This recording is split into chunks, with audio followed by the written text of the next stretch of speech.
Okay, good morning, everybody. It is Saturday, February 13th, the day before Valentine's Day. So today we're going to discuss on this morning's call the concept or the idea in Chapter 5, which is on specialized knowledge. And we're going to take essentially the message that Napoleon Hill shares with us, and we're going to relate it to today in terms of what specialized knowledge really means. And then we're not going to spend too much time because it's really a very simple chapter to understand. And then we're going to discuss how to create a winning self-image, and we're going to go over some of the concepts that Dr. Thurman Fleet discussed, which was the understanding of the human mind using a stick figure, which has been popularized by many motivational speakers, mostly or predominantly Bob Proctor is the only one that comes to mind that uses the stick figure as a method of explaining.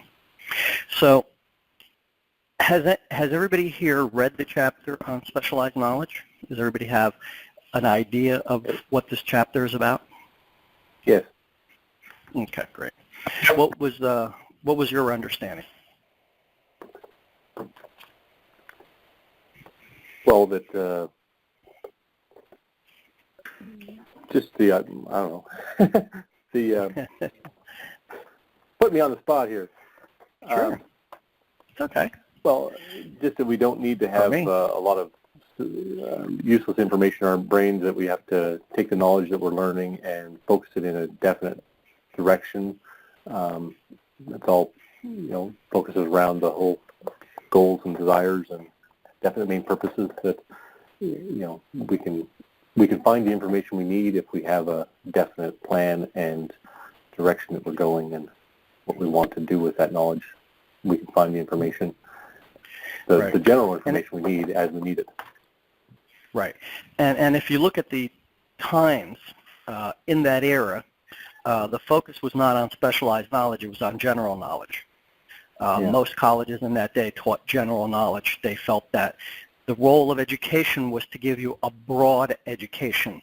And so you were taught language, you were taught philosophy, you were taught a lot of things because the concept was that they just wanted to broaden your mind and give you different ideas. Of course, in that era, prior to the Depression, everything was great. People with general knowledge, that's like your friend who graduates with a degree in political science and has no intention of either going to law school or going into politics. They just liked political science or, the famous communications majors. When I was going to college, every other person was a communications major. And, when they graduated, that qualified them to become an assistant manager at McDonald's. Because they had no practical knowledge. Not a diss, just, there was nothing there that, other than putting on your resume 4 years of college and, doing a lot of drinking over at the Rutgers pub. Because most of my friends, that's where we all spent the time in between classes. What Napoleon Hill basically is indicating in this chapter is that specialized knowledge is important to have, knowledge of what you're going to do, but it isn't necessary for you to possess all of it. Just like, who was it that was speaking earlier? Was that Toby? Ryan. Who was it that said? Oh, okay. And so, the same thing that Ryan said, and that is that specialized knowledge is not something that you need to have in every area. Obviously Henry Ford, who is the example that is used a great deal in this chapter, had specialized knowledge on how to assemble a car and how to design a car, but he was not a engineering genius. If you take a look at the story of Steve Jobs, Steve Jobs was nowhere near the computer wizard that Wozniak was. The design of the Mac was predominantly Steve Wozniak's. And, what Steve Jobs was good at was in selling and in risk-taking. And so he was the front man, and the other Steve was kind of the operations or the design or the creative person. Well, maybe not so much the creative person, more the person that did the technical work, the specialized knowledge. Not saying that Steve didn't know how to program, how to code. He did, but that wasn't his skill set. One of the things today that we can look at is how do we apply this chapter to our lives? And when I reread this chapter about 3 or 4 years ago, I realized that what it really was talking about was taking the areas that, even though I know how to do them, everything that, realistically, there's nothing really you can't learn. The only decision that you have to make is it worth the time and effort to learn it? Because everything has a learning curve. So when I decided I wanted to learn how to do Photoshop because I wanted to create my own headers or my own ebook covers, I didn't want to spend $150 for an ebook cover. I had a project that I would have needed to spend almost $1,500 in just simple images. Well, to me, learning how to do Photoshop was worth more than spending the $1,500. And my logic was that once I learned how to do this, I can sell ebook covers and header images for $150, $200 for what will take me approximately 10 or 15 minutes. And so the concept is that you want to look at specialized knowledge as something that you can outsource in today's world. So what I started doing is I started thinking about, I don't know how to do PHP. Do I want to learn PHP? I don't know how to do JavaScripting. Do I want to learn how to do JavaScripting? I don't know how to do CSS tables. Do I want to learn how to do CSS tables? So initially, I didn't want to spend that amount of time and money in learning these things that would require a learning curve. It wasn't something that I could immediately get to work on. And so at that point in time, I realized that the best way to get that specialized knowledge was to outsource. And so, I looked at websites back then. Predominantly, you had Elance and Freelancer were the two big sites. Hiring VAs outside the country wasn't yet big. Some people were using it, but it was, the minority because there really was no platforms. How do you connect with somebody in the Philippines or India to do technical work when you're not in the Philippines or India? So there was no platform for communication. So some websites were designed, and what a lot of people did is they hired somebody from Elance or Freelancer. They went through a bunch of people that couldn't do the job until they found somebody that could, and then they basically induced them to work for them directly as opposed to going through Elance or Freelancer and giving up a percentage of their profit. And so that's how the first VAs actually started. And that's how a lot of internet marketers get their work done, is they don't have the time to do it. So today we would look at what do we need done.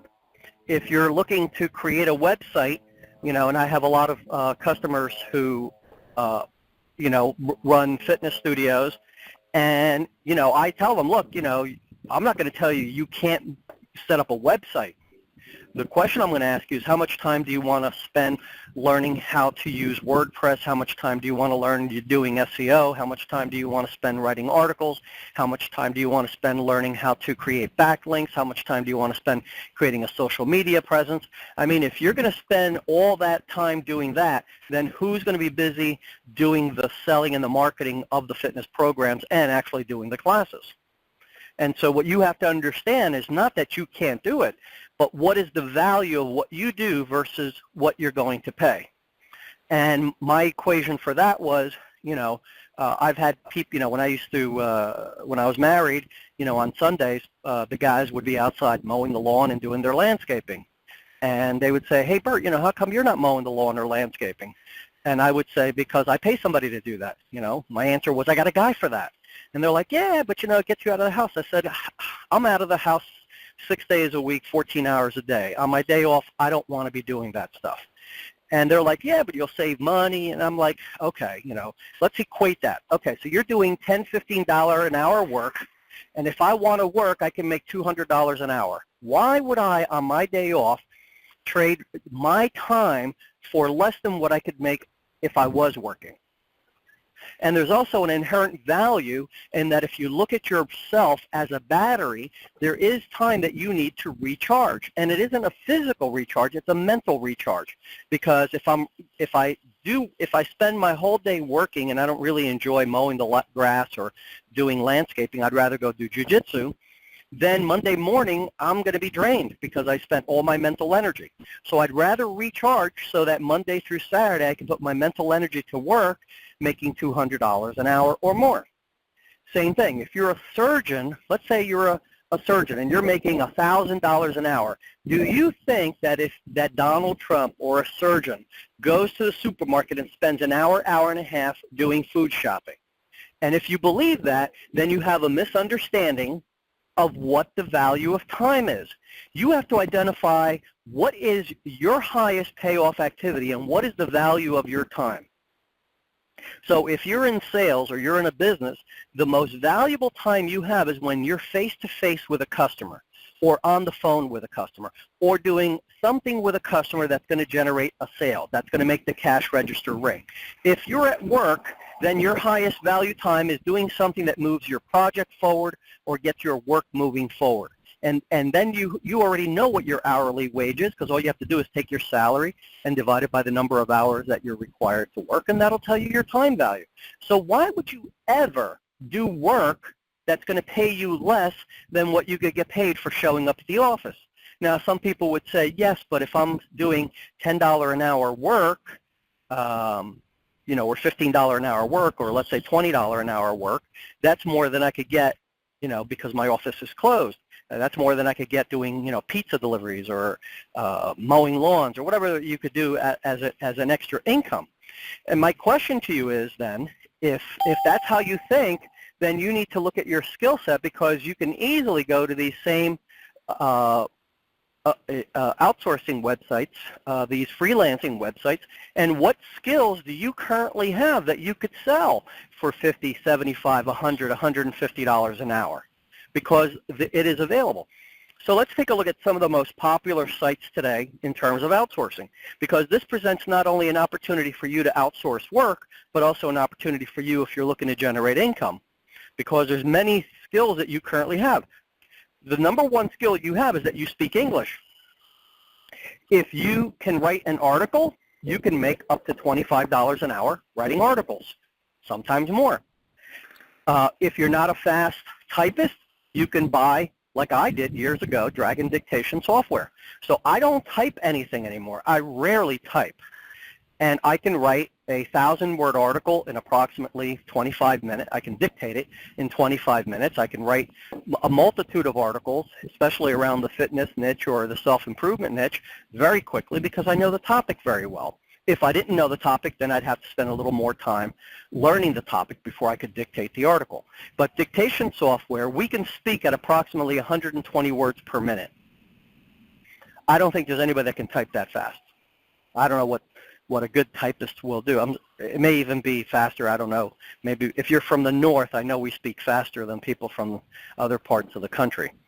So the first site that I would recommend is relatively a new site. It's called Upwork, U-P-W-O-R-K. It originally was called Odesk, and it was bought out, but the website itself has 1.5 million clients. So it's pretty big. The next one is a website called TopTal, T-O-P-T-A-L. And this one is more for seasoned and freelancers.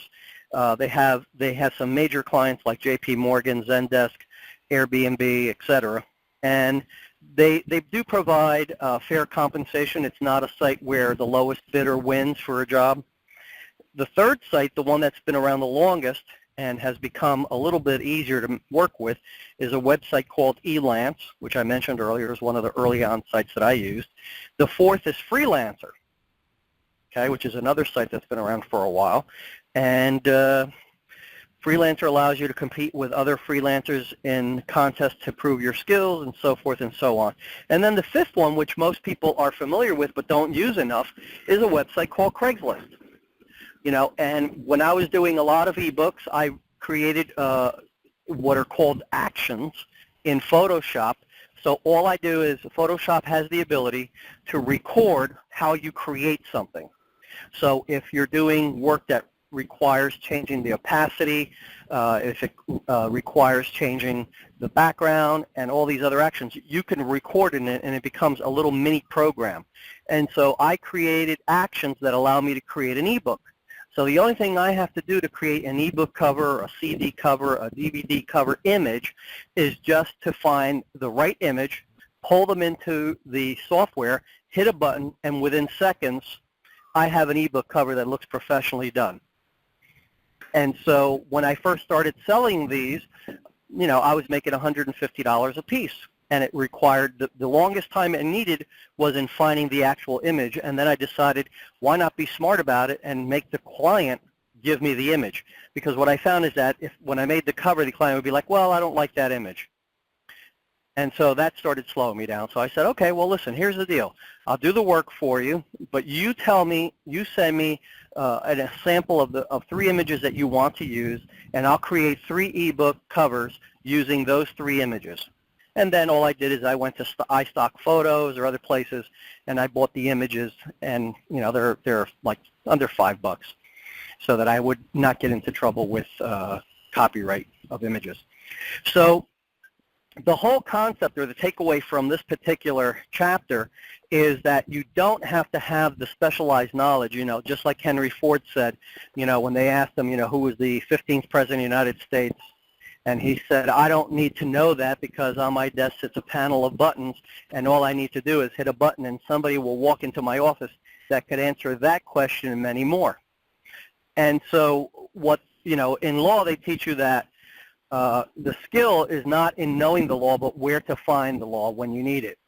And so that's the skill that they teach attorneys. Attorneys don't know every single statute, regulation, that or ruling that has happened throughout history, but they do know where to look for those statutes, regulations, or rulings that have occurred in order to use them in presenting their case, because the law is built predominantly on precedent, what has already been ruled on. So that's essentially it for specialized knowledge. You know, there really isn't much more to this chapter other than understanding that you don't need to know everything and that you can outsource or hire people to do the things that you can't do. When you look at Thomas Edison, here's a man that had less than 3 months of education, and by no means was he considered a genius, but yet he was able to hire people around him. Now, one of the people that he had working for him was a guy by the name of Tesla, right? And Tesla was a very brilliant aide in the Edison laboratory. Ford, you know, was also not a educational genius. One of the things that you'll notice that's pretty much predominant in the book is that if you take a look at those 500 billionaires of that day and age, very few of them had what you would call a strong educational background. You know, so you know, one of the things that, you know, I resist strongly, and I believe in education, but what I resist strongly is this misnomer that in order to succeed in life, all you need is education, you know, or that education will open the door to everything, and that's a falsehood. The reality is that education does not open the doors. You still have to take out the crowbar and pry it open. And education does not end with a bachelor degree or a PhD or a master's degree. You can continue your education without getting additional degrees behind your name, because what this is all about is about self-education. Because ultimately, you're not being educated, you're educating yourself. It's you always being the person controlling the thoughts and actions that you take. So with that in mind, I'm going to move forward into the winning image, or how to create a winning image. Now, if you have a piece of paper in front of you, it might help you to understand Dr. Fleet's stickman image. And so what I would recommend that you do is you take a piece of paper, and we're going to draw a stickman. And the first thing we're going to do is we're going to draw a big head, okay? And underneath that big head, we're going to draw a line down, and we're going to draw a little circle to symbolize the body. And you can draw 4, you know, 2 legs and 2 arms if you like.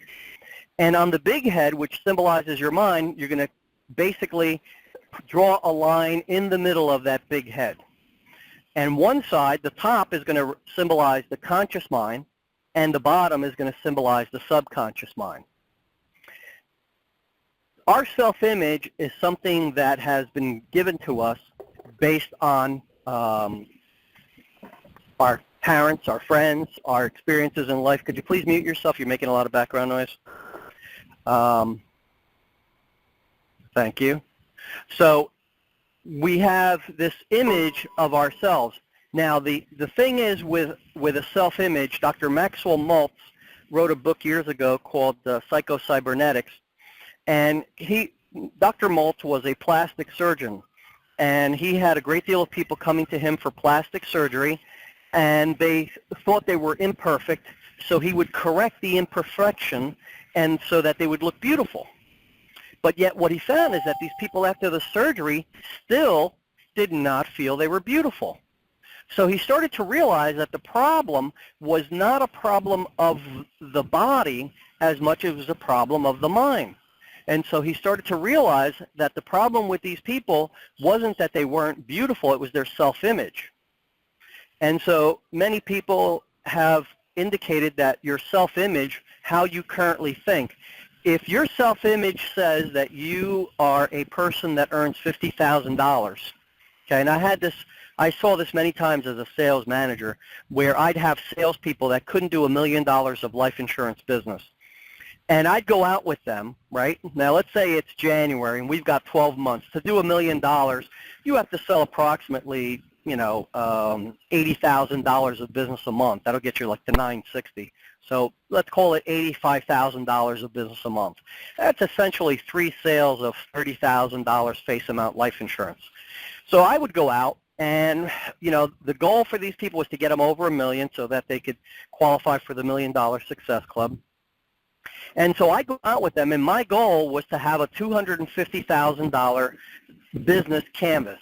Okay, so I would canvas with them and give them, $250,000 in business. Now, here it is, let's say January, and I just went out with you, and this week we wrote $250,000 of life insurance. And the goal for you is to hit $1 million. So you would think, wow, this guy or gal has it made. All they need now is another $750,000. And, they have an entire 11 months, actually longer, but I'm just going to use months because I did that in a week for them. They have an entire 11 months to do it. That's less than $70,000 of business a month, right? That's like one policy of $25,000 a week gets them to $70,000, actually over $70,000 of production. But what would happen is we would go out and we would generate all this activity. We'd be contacting people, following up with people. So not only would we have appointments set up for that week, but we'd have appointments that we couldn't fit into that week. So the next week we would have appointments that were as a result of activity, because activity breeds activity. Well, guess what? If I didn't work with that person, if I stopped working with that person for 6 months, I could come back in 6 months and they would still not be any closer to $500,000 of production. Why? Because in their mind, they believe that they couldn't do $1 million worth of business. So no matter how hard I worked with them, unless I literally did the $1 million of business for them, they would never do it. And so Bob, my mentor and my my district manager, shared with me that whatever I do with an agent, if I go out and I put $3,000 of commissions in that agent's pocket that week, they will only do at best half of what I do on their own. Does anybody know why they would do only half of what I do for them on their own? Because you're twice as awesome as they are. Right. In their mind, they believe, hey, Bert's been doing this longer than me. He has this skill set. He has this, whatever it is that they believe. And so consequently, they're going to say, I can't be like Bert. Maybe I can be half as good or a quarter as good. So he said, if you want your salespeople to earn $1,000 a week in commissions, you have to be putting $2,000 a week in commission in their pockets. And so my answer to Bob was, Bob, if I'm putting $2,000 a week in their pocket, I might as well just go back into personal production, and I'll work less hours. And he says, yeah, but you need to do it with everybody. I said, exactly. That was my logic.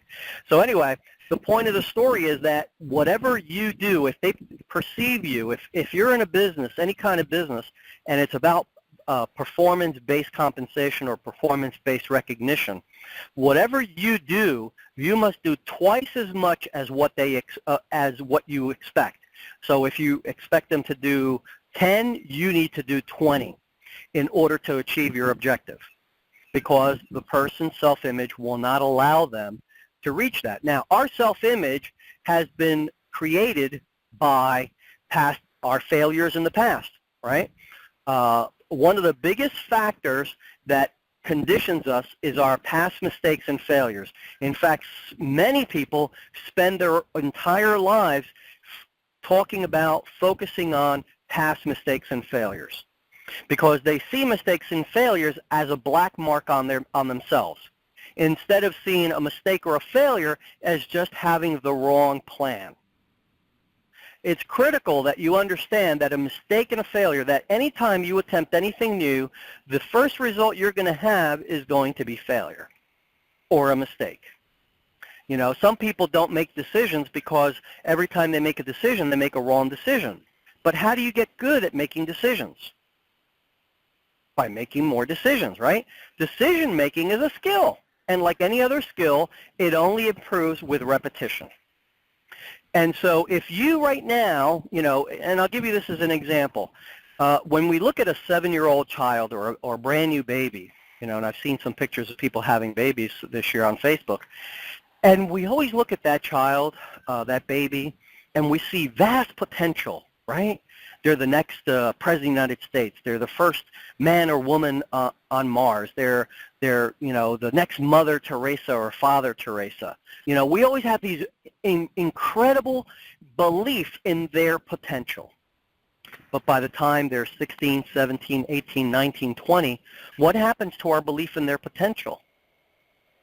Do we still believe that that 21-year-old who's sitting in the basement of your house, who didn't go to college, who plays video games all day and goes out at night and is smoking pot with his friends, do we believe that he has the potential to be he's already failed at things in life?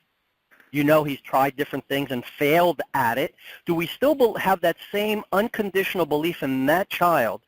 Well, let's make him a little older. Let's make him 30 years old, living in the basement of your home, playing video games all day, and unemployed. Do we still look at that young child, man or woman, and say to ourselves, wow, he could be president or she could be president of the United States. They could be, you know, the next person landing on Mars, or whatever the aspiration that we initially may have had for them. Do we still look at them the same way? And if we don't, why? And that's the question I put to you.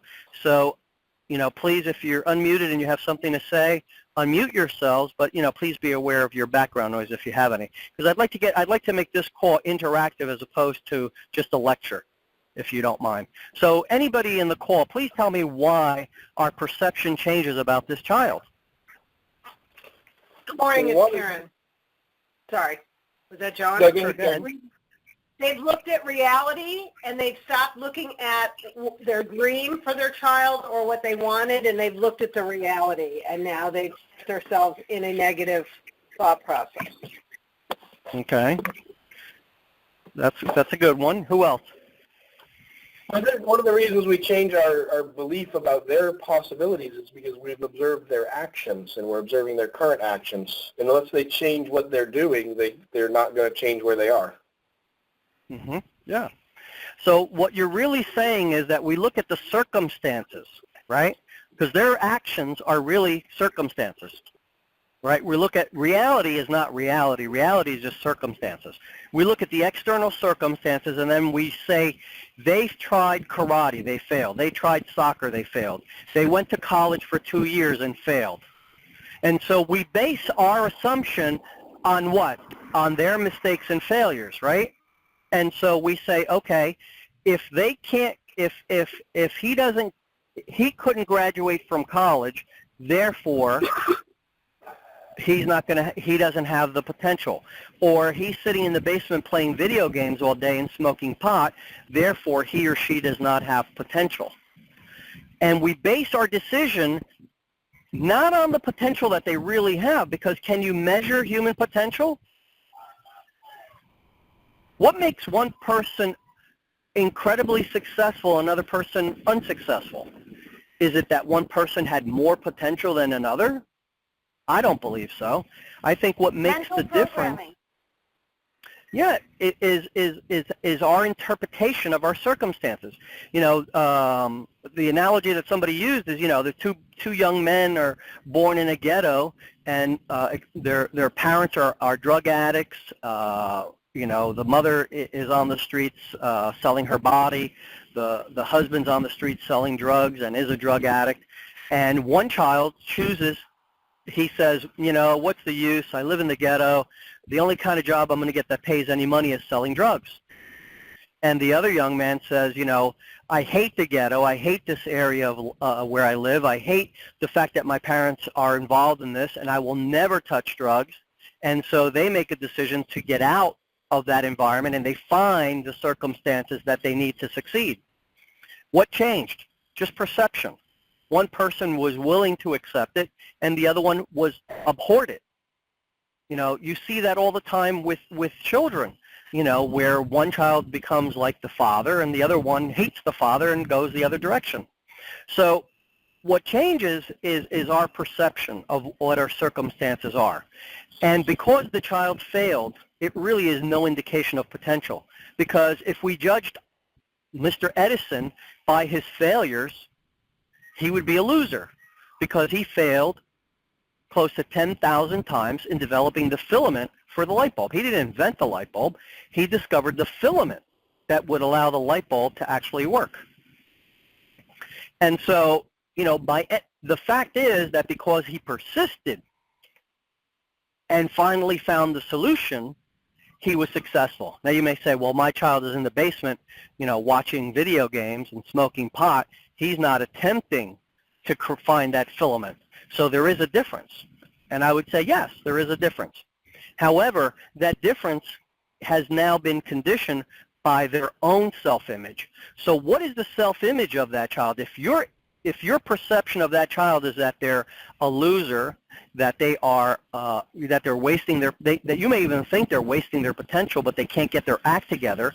And so how are you going to talk to them? Are you going to talk to them in a positive, supportive way, or are you going to be somewhere? What's going to be your vibrations with this child? Are you going to be vibrating at a positive level, or are you going to be vibrating at a negative level every time you walk in downstairs and see this guy or gal laid down on the couch with a video game, potato chips, and a joint in their hand, or whatever you call it these days if it's not called a joint? What are you going to be thinking? Potential? Next president of the United States? Or how can I keep this person out of jail and kick them out of my house so that they grow up? Yeah, so what happens? Yeah. So what happens is our perception is also being read by this other individual. So what we believe about them. So look at it this way: if you believe the child has no potential, do you think that the child picks up on your unconscious intentions? Do you think that they pick that up from you? Not. You may not say anything, but yeah. And so what happens when you tell somebody, you know, hey, you know, you're a loser, you know, everything you do, you fail at, is you essentially are painting them into a room, and the room you're painting in is, if my parents believe I can't do anything, and they don't believe I can do anything, then why am I even going to try to do anything, because they already believe I'm going to fail? And so we create what many people refer to as a self-fulfilling prophecy. We believe they're going to fail, and we communicate that unconsciously to them, and then since they pick up our vibrations, they say, why should I even try? I don't believe I can succeed, and they certainly don't believe I can succeed. I'd rather just sit in the basement, play video games, get stoned, and hang out with my friends. So how do we change that self-image? Because getting high, sitting downstairs, winning at a video game feels better than the feeling you're going to get if you fail and other people watch you fail. It's far much better to feel good when you blow something up and you win a level. Yeah, absolutely. You know, you're going to risk failure again. What does failure bring with it? Embarrassment, another loss, it's a strike at your self-image. But this person is not going to try because the self-image has already been squashed. It's been squashed by life. It's been squashed by the plans that he used to try to accomplish what he did. He picked the wrong plan, or she picked the wrong plan. And obviously, since the parents no longer believe in them, or maybe the parents do believe in them, but what have they done? They have already accepted the fact that their expectations have to be lowered, right? So now the expectation isn't they'll be president of the United States. The expectation is maybe they can get a job at McDonald's, right? So the expectations get changed. Does that make sense? Yep. Yeah, for sure. Okay. So not only does this affect this child, but it also affects us because the child is us. Okay. We are that child because somebody may have believed in us. And one of the things that I found very interesting as I did some research for this article over the week is that most people that have been successful always had somebody in their lives that believed in them. It might have been a parent. It may have been a teacher. It may have been a mentor. But there was always somebody that believed in them. And the fact that they believed in them allowed them to believe in themselves. And so as we study this course, which I call the science of belief as opposed to the science of success, we begin to really understand the importance of not only believing in ourselves, but also believing in others. And never, because the moment you stop believing in others, you essentially have created a self-fulfilling prophecy. I'm not saying it's going to be easy, it's just a new way of thinking. And so if we look at the picture of the stick man that we talked about earlier, our self-image is based on external and internal. External in that we're getting these limiting beliefs from friends, relatives, family members, and internal based on our own trials and tribulations through life. And so to change these beliefs, what happens is our self-image resides in our subconscious mind. And our self-image will never allow us to do more than what our self-image allows us to do. The analogy that I've seen before is that of a thermostat. If you set your house at 70 degrees on your thermostat, and all of a sudden, you're sitting in the living room watching TV and you feel it getting a little bit cold, and you go check the thermostat and it says 65, well, you look around and you notice that somebody left the window open. So you go and shut the window, and what does the thermostat do? The thermostat then begins to kick on, at 65. If you have it set at 70, or you may click it to 72, which is what I will usually do, and then all of a sudden, what happens? The boiler or the furnace turns on, the fans start cranking, and it begins blowing hot air into the house until it reaches the 72 degrees. Well, your self-image works the same way. If you are accustomed to making $100,000 and you believe that you can earn $100,000, but you really don't believe you can earn more, the moment let's say you have a windfall, you land a client that pays you $300,000 in commissions or in business income, or you get a bonus from work, this is really about performance-based more so than salary. But what will happen is all of a sudden you will take that spike of income, and what will happen is your self-image will act just like the thermostat, and it'll say, oh, but we only believe that we can make $100,000. So what's going to happen is we had a $30,000 bonus, let's say, or a $30,000 commission, so we don't need to work as hard. We can goof off, we can self-sabotage, and we can do all these things, and pretty much by the end of the year, you'll make just about $100,000, maybe a little bit less, maybe a little bit more. Why? Because your self-image will not allow you to be the person that you don't believe yourself to be. So, how do we change self-image? How do we change beliefs? It all goes back to chapter 4. And, a lot of the people, you take a look at some of the famous authors, famous speakers, they have all said the same thing.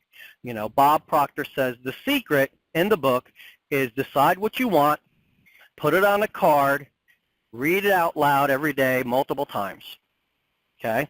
and that will begin to change your belief about what's on the card. Earl Nightingale said, find out, determine what you want, put it on a card, and look at it several times a day and read it. Napoleon Hill said, write down a description of your definite chief aim or definite main purpose in life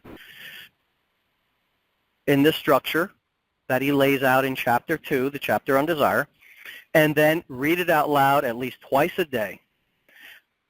Allen says, write out the description of your definite chief aim, read it out loud a minimum of 5 times a day, more if necessary. Now, that's one part of the equation, but there's 2 parts to changing a belief. One is verbal affirmation or repetition of spoken words.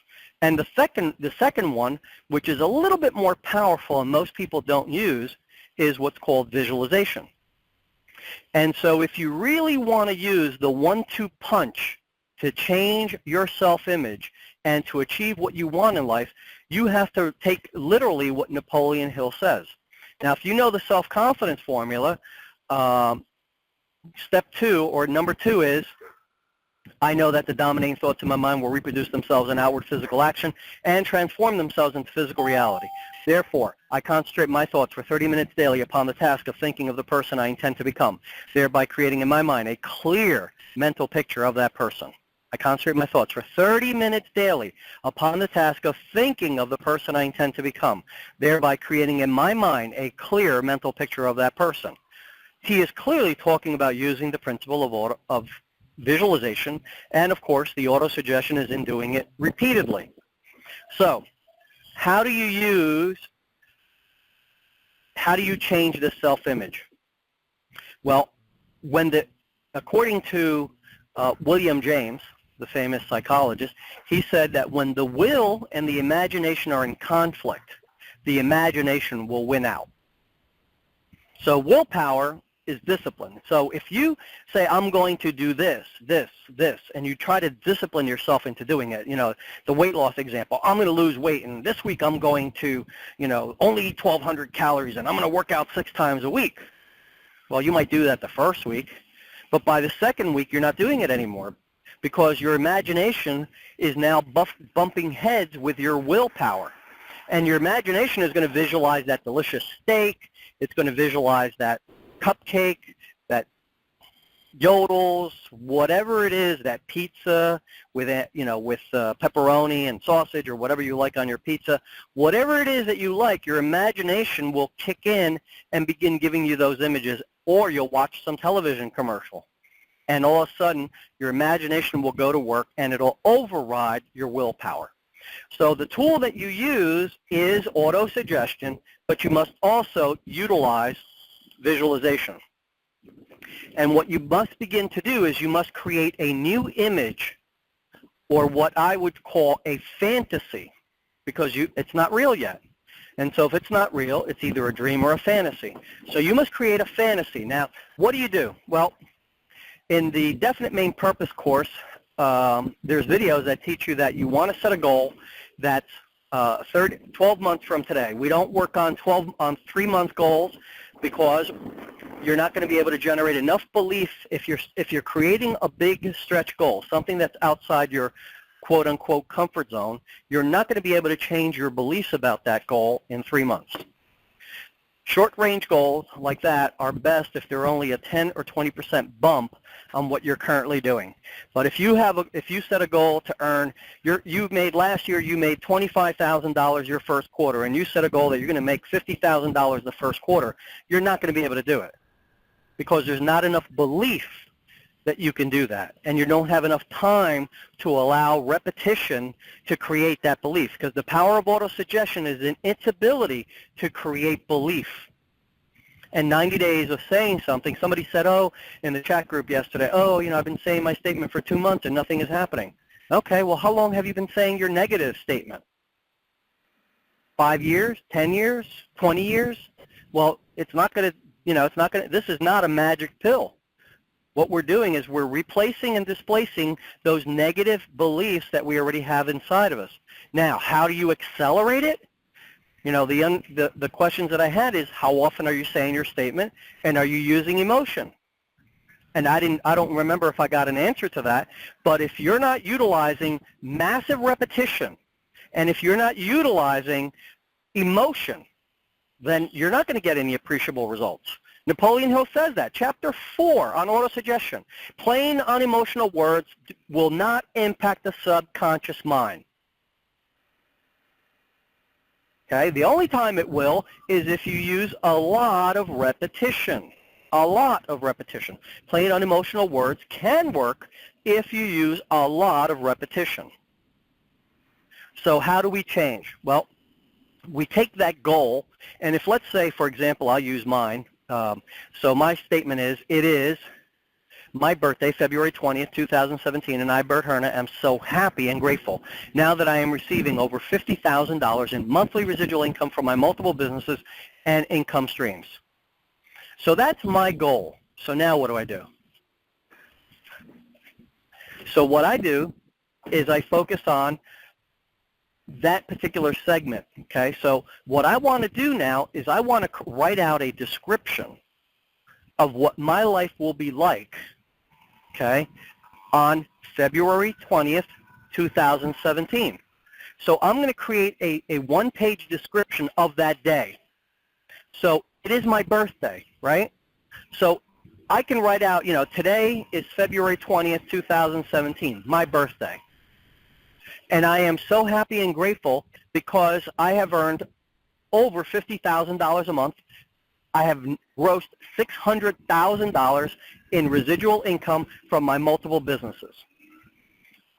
I look outside my house and I see my beautiful Mercedes-Benz SL Class Roadster, white with a tan interior. I see a big giant bow because I got it for my birthday. And I start to describe my day. And I describe a specific event. So since it's my birthday, the specific event is going to be that I got my car. I'm going to get in my car and I'm going to drive to this this restaurant on the water. And there is going to be my boat, also with a bow tie on it. And and people are going to be there celebrating my birthday, popping champagne. I'm going to have music. I don't know what artist yet because I haven't finished it, but I'm going to have an incredible artist there just to sing my favorite music. Okay, I'm going to be surrounded by people that love me, people that work with me, and I'm going to have an incredible celebration for that day. And in that statement, I'm also going to talk about 3 things. The 3 challenges that I have in accomplishing my goal. So when you think about this and you make this an outline right now, think about what are the 3 things that you're going to be challenged by as you try to achieve this goal in the next 12 months or so. And you need to be crystal clear on what are going to be the rewards. So I'm going to be able to see my son. I'm going to be able to see, friends that I haven't seen because they're going to want to be there because somebody's going to arrange this party for me, and I'm going to be celebrating not only my birthday, but I'm going to be celebrating the accomplishment of this incredible goal. And then I'm going to make a speech, right? Because I want to make it powerful. So I'm going to write a speech, and I'm going to include parts of that speech and who I'm going to thank and what lessons I've learned and who's been my mentor. And I'll be able to see Derek Bentley, and Alan will fly in from Hawaii just to be at this presentation. And Alan's going to say, you know, Bert's the most incredible individual I've ever mentored. You know, he took everything I said and he didn't give it 100%, he gave it 200%. And I'm going to create this image so that every time that I think about this, I am empowered. Does everybody understand the process? Yes. Cricket? Yes. Okay. Now, you must put emotion into this. You must put emotion into this. So you must recognize the people that you want to recognize on this day, and it must be a special event. So for some of you, it could be that you received a promotion in your company. For some of you, it could be reaching a certain level in your network marketing company. For some of you, it could be that that day, in addition to earning this income, your company hit the $10 million mark. For me, it's going to be that, you know, somebody's going to give me a gift of a Rolex presidential watch with diamond clusters, which signifies my accomplishment. I'm going to be I have all these ideas, and then I'm going to formulate it down. So, and then I'm going to talk in that statement, in that description, I'm going to talk about my 3 challenges. At first I didn't believe that I would be able to earn this income, because at the time when I did this, I still wasn't 100% in terms of health. I was getting there, but I wasn't 100%. My energy levels were low, and I was somewhat distracted, and I had no idea of how to get to this income level. But fortunately for me, I focused on the goal, and through my mastermind group and my intuitions, I hit upon an idea. And this idea was instrumental in boosting my income and motivation, et cetera, et cetera. So I'm going to talk about 3 things that challenged me. And one for me would be, how am I going to get there? The second thing could be, being distracted. And the third thing could be something else. It doesn't have to be what it is for me. It's whatever it is for you. It might mean if you're a network marketing company that you're shy and you don't like talking to people. So you might say, I couldn't believe how at first I was so shy and couldn't talk to people. And I was afraid to approach people about my opportunity. But I overcame that, and I became a monster. And they started calling me the 3-foot monster, because if anybody was near me, I was the 3-foot black hole. I just read an article about the colliding black holes. I was the 3-foot black hole. If anybody approached me within 3 feet, they got sucked into me. And immediately I recruited them into my business. Now, you write it out the first time. You're going to make it a draft. You're going to leave it alone. You're going to go back to it a day later, and you're going to read it out loud, and you're going to add in more emotion. And then once you have it written out completely, you're going to record it in your own voice. And you're going to listen to it or read it out loud or read it to yourself the first thing in the morning when you get up. And you're going to read it the last thing when you go to bed at night. And you're going to do that every day for 90 days. And if along the way you want to listen to it as you drive, or you want to listen to it when you have some down moments, an entire page, which is 500 words, will probably take about approximately 4 minutes to read out loud. So you will listen to this, and you will begin to see yourself. So see yourself on this day receiving the rewards, receiving the accolades, the pat on the back, the rewards, the material rewards, the spiritual rewards, the growth rewards. If you have a goal in your statement about how you're going to look, see yourself going, hey, I've been working out hard. Take a look at these abs. You lift up your shirt, and there's these ripped, hard abs on a tan body. And all the girls gasp. Oh my God, he is an Adonis. Do you understand what I just did? I created emotion, right? Oh my God, Bert is an Adonis.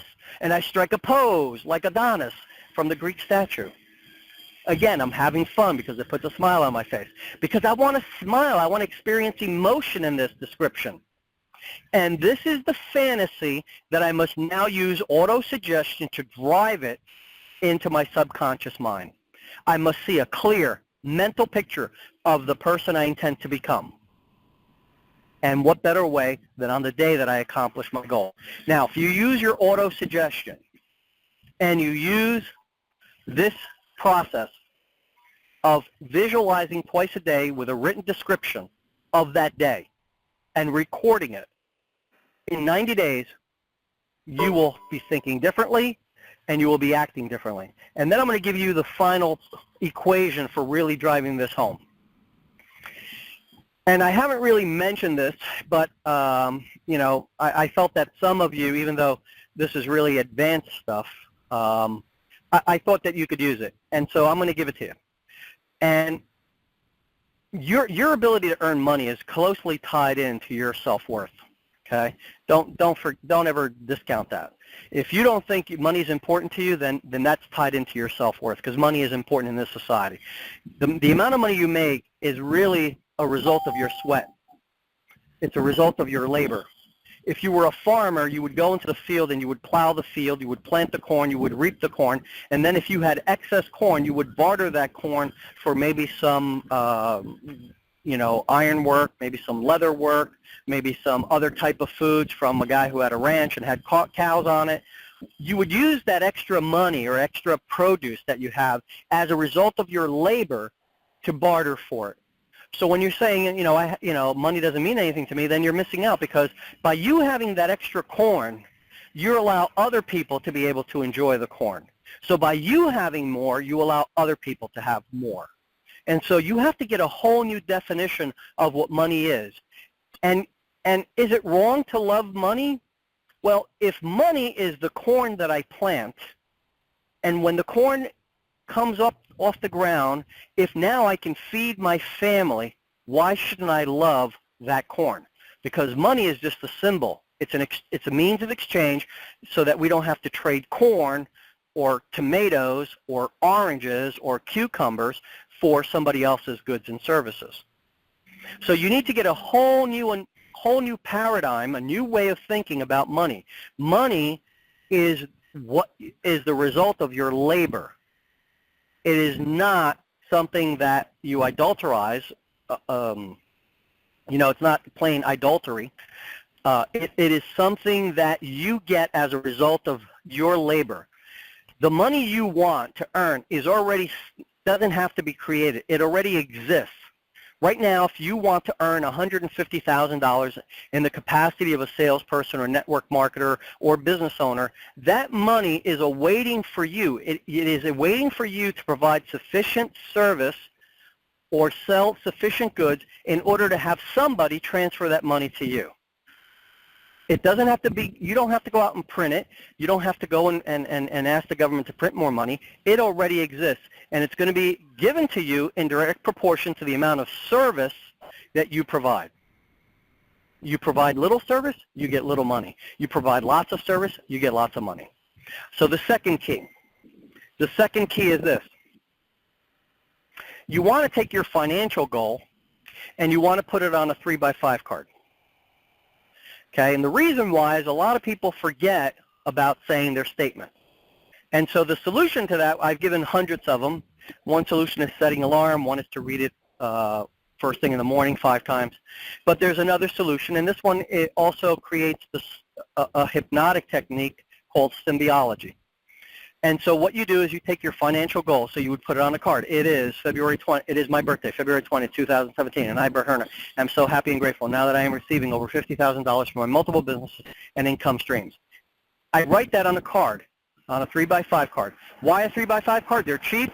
You can buy 100 of them for like $2 at any store. You can go to a dollar store sometimes and pick them up there.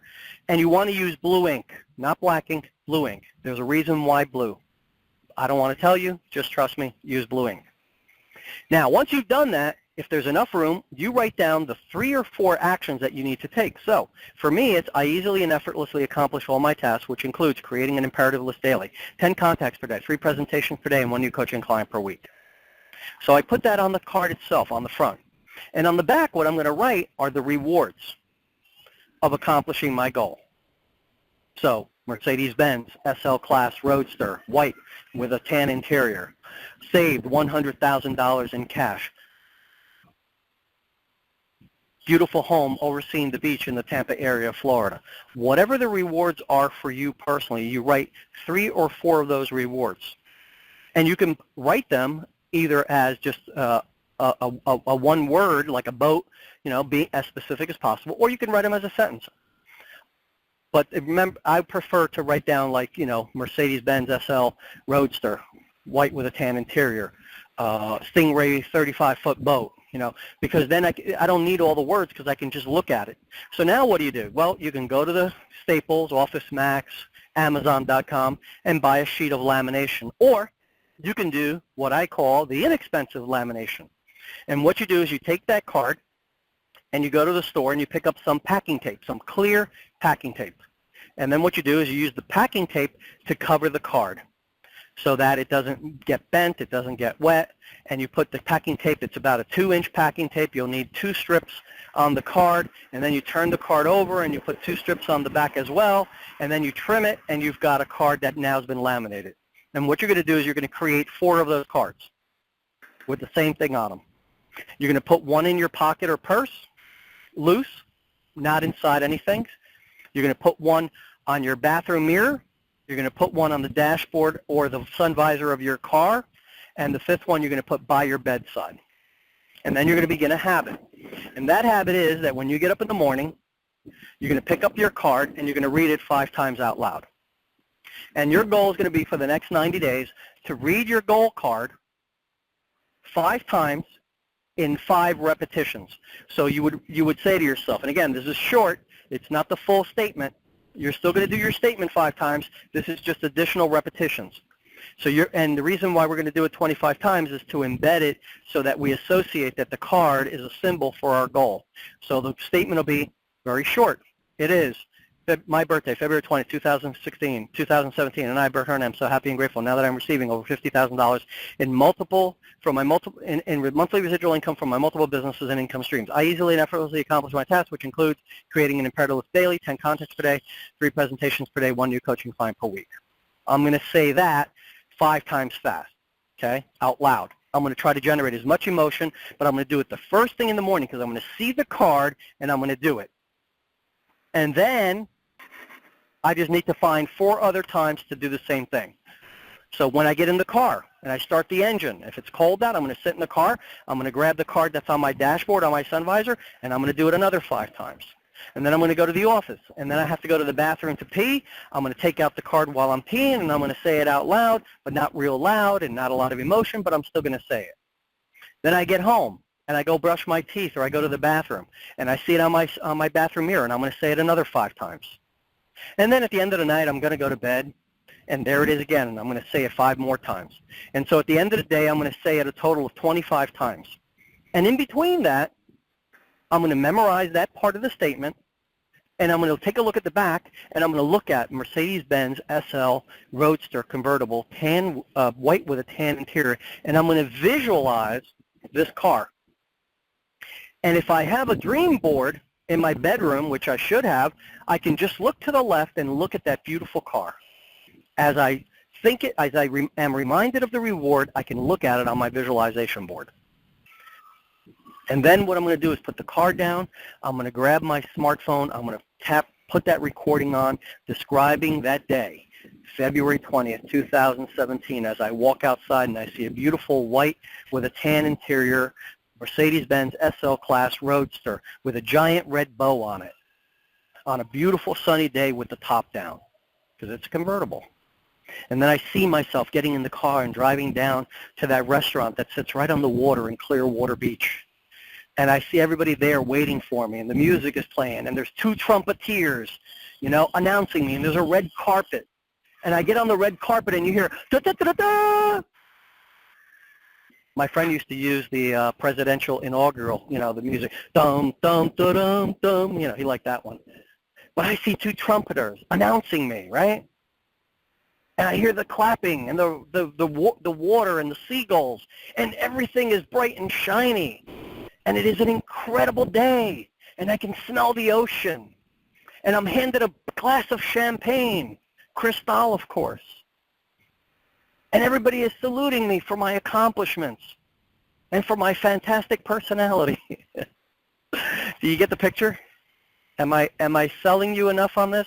Do you get how critically important this is to start doing? Crickets? Or do we have anybody buying in yet? Sounds great. Okay? Now, the key is, will you do it? If you don't do it, you're sending a message to your subconscious mind. And that message is, it's okay that I have a low self-image and my thoughts are low and blah, blah, blah, blah. However, you can decide to do it, and you can decide to start writing it today. And you can do what I just did, you know, add in the trumpeters, add a red carpet, you know, have a celebrity there celebrating that day for you or that achievement. You know, whatever it is, you know, you begin to implant that image so strongly in your subconscious mind that your imagination starts to run away with you, and you begin to draw to yourself that reward, those benefits, that goal. You begin to attract it because that's how you see yourself.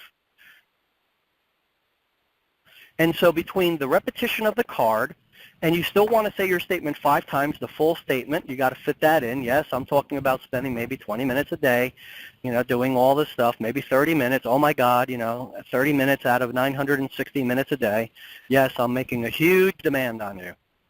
But what will happen is every time you touch your pocket, you're going to be thinking, it is my birthday, February 20th, 2017, and I, Bert Herna, am so happy and grateful now that I am receiving over $50,000 from my multiple businesses and income streams.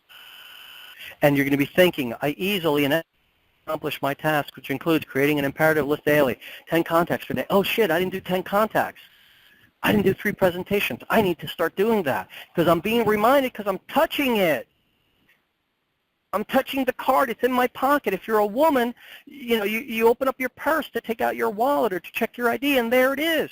And if that's not enough, some places they make you wear a badge. Put it on the other side of your name badge thing. That thing goes around your neck in some companies, so that you start identifying your name badge with your goal. It is a powerful, powerful technique. And so I encourage all of you to use this technique.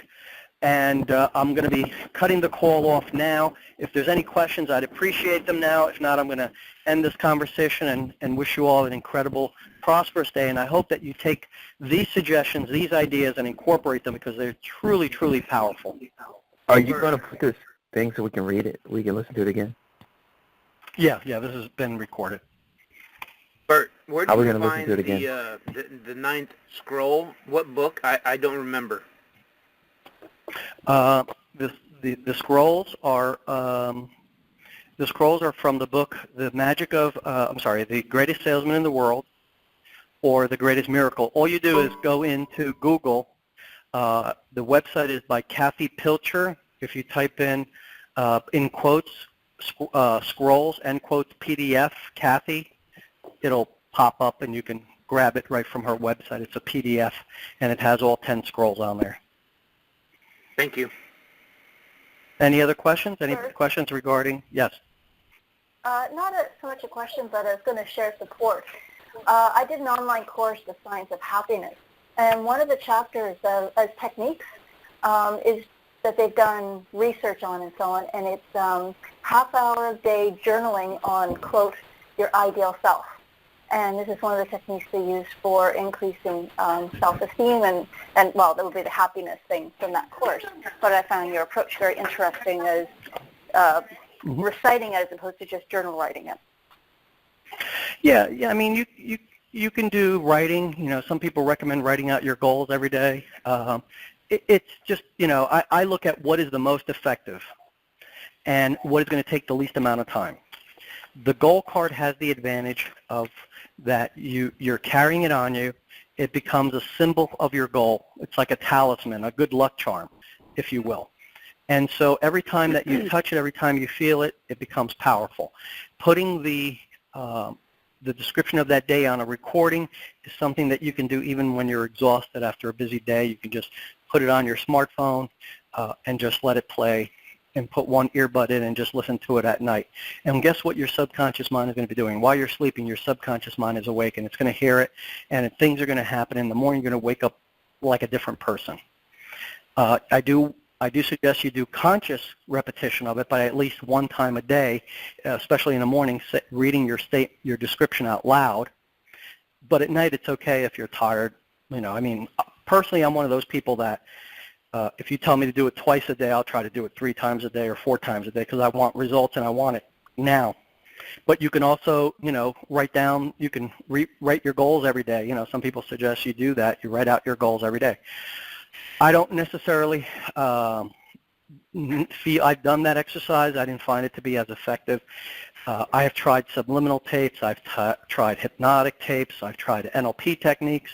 And ultimately, at the end, the only thing that really works is conscious suggestion because I'm trying to imprint my conscious and subconscious mind with these thoughts. And memorization becomes easy through constant repetition. The only other thing that I have found works as well is a spoken word cassette of the same thing.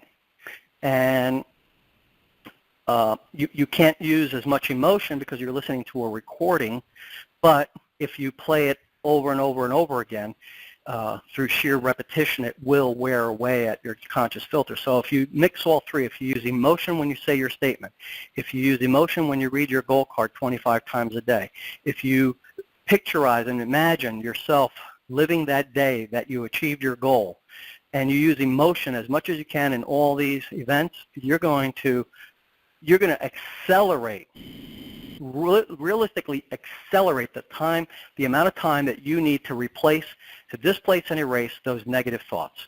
If you have time to do journaling or any other exercise that you can do, hey, go for it. But I look at these are the basics. This is my, passing the guard. This is my side control. Learning, fancy sweeps, that's just an added bonus, and I'll work on those. But I must master the basics. And the mastery of the basics are that you must use conscious autosuggestion. You must repeat it out loud. You must use emotion, and then use the written description. And the reason that I created the written description is that a lot of people have a hard time picturizing or imagining. So if we think about it ahead of time and we write it out, then we don't have to sit there in bed going, okay, what was it that I did? What does that day look like? Does that make sense? Thank you, Bert. Okay, so I'm going to go ahead and end the call, and I wish you guys a great day. And hopefully you'll take a few minutes today to create the written description and go out and buy yourself some 3x5 cards. Have a great day now. Bye-bye. Thank you. Great. Thanks, Bert. Bye, everyone. See you.